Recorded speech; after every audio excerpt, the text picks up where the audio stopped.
Messi এখন ইন্ডিয়াতে, যেটাকে বলে হিল্লি দিল্লি করে বেড়াচ্ছেন। গতকালকে মুম্বাই ছিলেন, আজকে দিল্লিতে ছিলেন। এরই মধ্যে মেসির সবচেয়ে বড় ইনিশিয়েটিভটা এবছরের মতো শেষ হয়ে গেছে। মেসি কাপের ফাইনালটা হয়ে গেছে।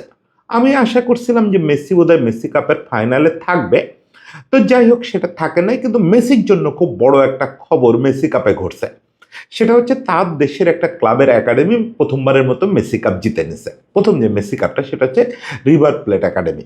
রিভার প্লেট একাডেমি এবং ফাইনালে অ্যাথলেটিকো মাদ্রিদ একাডেমিকে হারায় জিতে নিছে।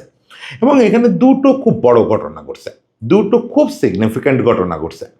এক নম্বর হচ্ছে রিভার প্লেট একাডেমিকে গত 5-10 বছর ধরে যে বলা হচ্ছে, বা তারও বেশি সময় ধরে, যে বিশ্বের সবচেয়ে বড় প্লেয়ার প্রডিউসিং বা বাচ্চা প্লেয়ার প্রডিউসিং একটা কারখানায় পরিণত হয়েছে, সেই জিনিসটা তারা প্রুভ করছে একটা বৈশ্বিক মঞ্চে এসে।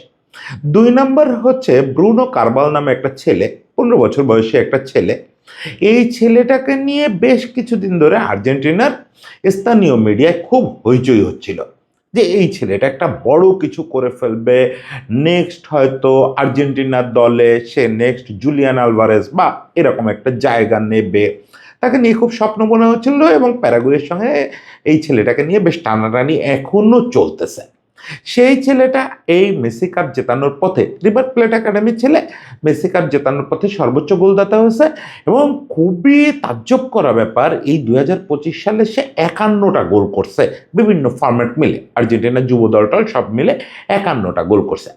আজকে আমরা তাহলে রিভার প্লেট একাডেমি নিয়ে তো আগেও একদিন কথা বলছি, আজকে একটু মেসি কাপ বলবো, একটু রিভার প্লেট একাডেমি বলবো, এবং এই কারবালরে নিয়ে একটু কথা বলবো, ব্রুনো কারবালকে নিয়ে, যে ব্রুনো কারবালের পরিণতি কি হতে যাচ্ছে। প্রথমত যেটা বলে যে মেসি ফাইনালে থাকলে মেসি কাপটার ওই সময়টা দেখতে ভালো লাগতো, যে তার দেশের একটা দল জিতছে এবং তার অন্য হোম স্পেনের একটা দল অ্যাথলেটিকো মাদ্রিদ সেটা ফাইনালে খেলছে। খুবই ইন্টারেস্টিং হচ্ছে তার দুই জায়গায় যে দুই ক্লাব, স্পেনে বার্সেলোনা এবং আর্জেন্টিনায় নিউয়েল ওল্ড বয়েজ, দুটোর কোনো একাডেমি ফাইনালে উঠতে পারে নাই। ও অ্যাথলেটিকো মাদ্রিদও তার স্পেনের শত্রু ক্লাব ছিল, আর রিভার প্লেটও তার আর্জেন্টিনার শত্রু ক্লাব। তো সেই সোকর দুই শত্রু ক্লাবের একাডেমি ফাইনাল খেলছে, এবং এইটা কিন্তু পুরো টুর্নামেন্টের প্রতি খুব জাস্টিফিকেশন হচ্ছে। টুর্নামেন্টটা তো আগেই আপনাদের আমি যেটা বলছি, এটা একটা উৎসব ছিল। এখানে প্রতিযোগিতাটাকে যাতে কম করে দেখা হয় সেজন্য আয়োজকরা নানা রকম ইনিশিয়েটিভ নিয়েছিলেন, যে খেলা হবে তার চেয়ে বেশি হবে হচ্ছে বাচ্চাদের সেলিব্রেশন, নানা রকম মেলার মতো ব্যাপার থাকবে, ওখানে এক দল আরেক দলের সঙ্গে ইন্ট্রোডিউস হওয়ার জন্য বিভিন্ন আয়োজন থাকবে, তাদের জন্য সেমিনার থাকবে, তাদের ছোট ছোট করে বড় কথা শেখানো হবে, এই ব্যাপারগুলোই ছিল। এবং সেখানে চেলসি, ইন্টার মিলান, তারপরে অ্যাথলেটিকো, দুনিয়া কাঁপানো সব একাডেমিগুলো হাজির হয়েছিল, বার্সেলোনা, দুনিয়া কাঁপানো সব একাডেমি হাজির হয়েছিল। ফলে একটা দারুণ সেলিব্রেশন, দারুণ একটা উৎসব এই সময় হয়েছে। সেই জায়গাটায় প্রতিযোগিতার জায়গা থেকে যদি দেখেন, 15-16 বছর বয়সী বাচ্চা তো আন্ডার 16 টুর্নামেন্ট ছিল এটা। 15-16 বছর বয়সী বাচ্চারা মোটামুটি কম্পিটিটিভ ফুটবল খেলতে শিখে যায়। ফলে এই বয়সে ওটাও একটা ব্যাপার, যে শেষ পর্যন্ত কারা নিজেদের যোগ্যতাটা প্রমাণ করে গেল। সেই জায়গায় সম্ভবত আজকে পৃথিবীর সবচেয়ে খুশি মানুষদের একজন মার্সেলো গ্যালার্দো। অবশ্যই মার্টিন ডেমিচেলিসও খুব খুশি হওয়ার কথা, কারণ এই দুইজন নিয়ে আসলে গত কয়েক বছর ধরে এই রিভার প্লেট একাডেমিকে শেপ দিচ্ছেন। রিভার প্লেট চিরকাল চিরকাল আর্জেন্টিনায় দেখেন, আপনি যদি ক্লাব র্যাঙ্কিং করেন তাহলে বোকা জুনিয়র্স হয়তো রিভার প্লেটকে বলবে যে না, রিভার প্লেটের চেয়ে আমরা বেশি ঐতিহ্যবাহী দল। কিন্তু রিভার প্লেটের ধারে কাছে কেউ নাই ন্যাশনাল টিমে প্লেয়ার সাপ্লাই দেওয়ার ক্ষেত্রে। সেই আদিকালে তো ডি স্টেফানোদের সাপ্লাই দিছেই। এই এখনকার টিম আপনি যদি দেখেন, এখন যে টিমটা খেলতেছে 7-8 জন রিভার প্লেটের খেলোয়াড় এই টিমে এবং এই টিমের আশেপাশে ঘোরাঘুরি করতেছে। এই Julian Alvarez, Enzo Fernandez, Mastantuono, আপনি গুণে শেষ করতে পারবেন না রিভার প্লেটের প্রোডাকশন। সব রিভার প্লেট, সব রিভার প্লেট। এইটা নতুন করে যে একটা তাদের জোয়ার, এটার পিছনে দুইটা মানুষ, ওই যে বললাম মার্সেলো গ্যালার্দো আর হচ্ছে মার্টিন ডেমিচেলিস। ডেমিচেলিস তুলনামূলক খেলোয়াড় হিসেবে গ্যালার্দো একটু পরিচিত নাম। গ্যালার্দো খুব ইম্পর্ট্যান্ট খেলোয়াড় ছিলেন, কিন্তু গ্যালার্দো যেটা করছেন, লিভার প্লেটের লিজেন্ড খেলোয়াড় ছিলেন। আবার এখানে আসার পরে রিভার প্লেট কিন্তু মাঝে এক সময় ধসে গেছিল। মানে একাডেমি তো একাডেমি, ওদের মূল টিমই তখন লিগ জিততে পারতেছিল না দীর্ঘদিন ধরে, একবার রেলিগেশনের দুয়ারে চলে গেছিল, সেখান থেকে উদ্ধার করছে সেই জুটিটা। ডেমিকেলিস মূলত জুনিয়র দলের দায়িত্ব নিচ্ছে এবং একাডেমি সাজানোর দায়িত্ব নিচ্ছে, আর গ্যালার্দো পুরো জিনিসটা সামলাইছে। সে একটা দুর্দান্ত পাইপলাইন তৈরি করার জন্য অনেক প্ল্যানিং অনেক কিছু করছে, যার আউটপুট আজকে আমরা এগুলা দেখতে পাচ্ছি। এই দুজনের এখানে অসাধারণ অবদান আছে।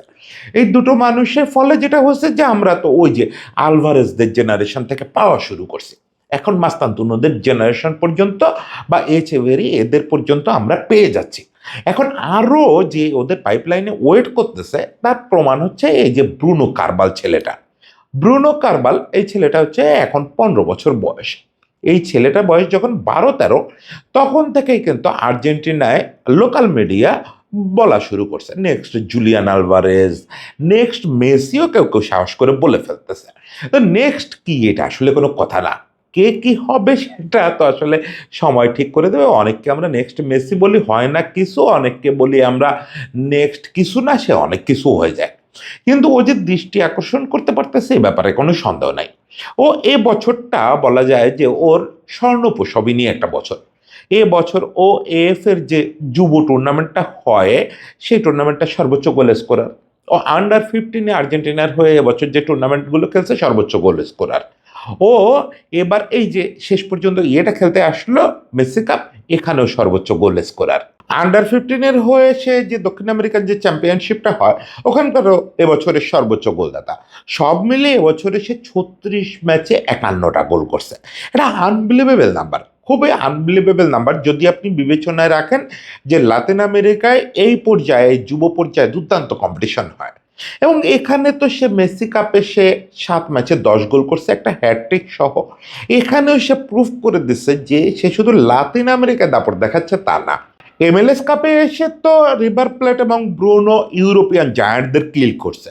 এখানে দেখেন ফাইনালে ওঠার পথে তারা সবগুলো ইউরোপিয়ান দলের বিপক্ষে খেলছে এবং সেই পথে শুধুমাত্র ম্যানচেস্টার সিটির একাডেমির বিপক্ষে তারা ম্যাচ হারছে। সেখানেও কিন্তু ব্রুনো একটা গোল করে লিড এনে দিছিল, পরে সেটা ধরে রাখতে পারে নাই তারা। এরপরে তারা চেলসি একাডেমিকে হারাইছে, ইন্টার মিলান একাডেমিকে হারাইছে, বার্সার সঙ্গে ড্র করছে, মানে লাভেন্সিয়া টিমের সঙ্গে ড্র করছে, শেষে ফাইনালে এসে অ্যাথলেটিকো মাদ্রিদকে 2-0 গোলে হারায় শিরোপা জিতছে। এর মধ্যে ইন্টার মিলানের বিপক্ষে হ্যাটট্রিক করছে, ফাইনালে 2 গোলে 2টাই করছে ব্রুনো।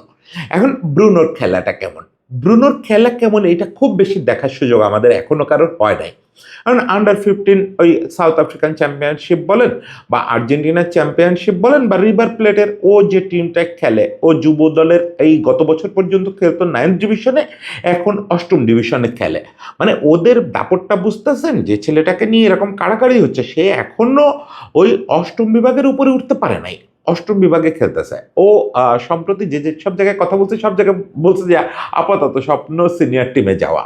তো যাই হোক, বয়স মাত্র 15, এখনই সিনিয়র টিমে প্রমোটেড হবে বলে মনে হয় না, আরো 1-2 বছর লাগবে। যাই হোক, এই সবকিছু মিলে ব্রুনোর খেলার ফুটেজ পাওয়াটা একটু কঠিন। আমি আশা করছিলাম যে মেসি কাপের ফুটেজগুলো হয়তো নিয়মিত ওরা ওয়েবসাইটে আপ করবে, তাও খুব একটা দেখলাম না। কিন্তু সব মিলে কিছু ফুটেজ তো পাওয়াই যায় ওরে নিয়ে, ওর সুন্দর সুন্দর গোল, সুন্দর সুন্দর ড্রিবল, এগুলো নিয়ে কিছু কম্পাইল করা ভিডিও ইউটিউবে টিকটকে বিভিন্ন জায়গায় পাওয়া গেল। তো সেখানে একটা জিনিস দেখলাম যে ও হচ্ছে মূলত লেফট সাইড থেকে অ্যাটাক করার বেশি চেষ্টা করে, স্পিড খুব মারাত্মক তা না। তবে মানে ওকে দেখেই যে সবাই next Julian Alvarez, next Messi এসব বলতেছে, আমার কাছে কার কথা মনে হয়েছে জানেন, আপনারা শুনলে একটু চমকা যাবেন। সেটা হচ্ছে আরিয়েল ওর্তেগা। আরিয়েল ওর্তেগার কথা আপনাদের মনে আছে কিনা? আমার জীবনে আমি এই মানে ড্রিবলার দেখি নাই। এই যে অনেকেই অনেক ড্রিবলারের কথা বলে না, ওর্তেগার কথা আসলে ইতিহাসে থাকলো না, কারণ হচ্ছে তার ড্রিবলিং এর কোনো অর্থ ছিল না। ওই যে ব্রাজিলের রিচার্লিসনের মতো, মানে প্রচুর ড্রিবল করতো কিন্তু ড্রিবলটা অর্থ খুঁজে পেত না, লক্ষ্য খুঁজে পেত না, কাউকে যে ফাইনালি একটা সুন্দর পাস দিবে বা গোলে শট নিবে, গোলে অ্যাটেম্প্ট করবে, সেগুলো ওর্তেগা খুব বেশি পারতেন না। বাট অসাধারণ ড্রিবলার, আমার জীবনে দেখা one of the best dribbler. এই জিনিসটা এই ছেলেটার ভিতরে খুব মারাত্মক।